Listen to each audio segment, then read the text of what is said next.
கண்ணுக்கு எட்டின வரைக்கும் உங்க நிலம் தானா? எல்லாம் நம்ம இடம் தான். மொத்தம் 1000 வேலி. இதுல எல்லாமே இந்த கிராமமே கட்டுப்பட்டு வரும். மொத்தம் 7000 ஏக்கர் ஒரே ஆள் பண்றதுங்கிறது பெரிய இது. இதுல ஃபுல்லா ஐயாக்கு தான் தெரியும் பாத்தீங்களா? அதே தெரிய மாட்டேது அது வரைக்கும். ஏதாச்சும் சொல்லி நீங்க இன்கம் டாக்ஸ் காலமா இயற்கையோட இயற்கையா ஒத்தி வாழ்ந்துட்டு இருக்கீங்க. நீங்களாம் சென்னை வந்தா எப்படி தோணும் உங்களுக்கு? முடியாது, எங்களால வாழவே முடியாது. கேட்ட கேள்வி கரெக்டான கேள்வி. என்னாலலாம் ஒரு வாரத்துக்கு மேல இருக்க முடியாது. ரொம்ப கஷ்டமா இருக்கும். இந்த இங்கேருந்து அவ்வளவு தூரத்துல ஈத்தட்டோர் இருக்கும். அவனே நம்மள யாரும் தெரியாம போயிட்டு இருப்பான் பிளாட்ல.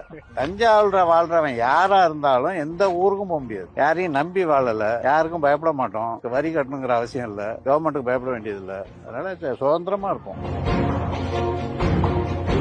நம்மளாம் இன்னைக்கு வந்து அசால்ட்டா வரதுனா கார்ல வந்துடுறோம். அப்ப 50 வருஷத்துக்கு முன்னாடி அப்பா தாத்தா அவங்க எல்லாம் வந்து வண்டி தான். அதான் குதிரை 6 குதிரை போட்டு போனும்போது ஒரு வாட்டி மகாராஜா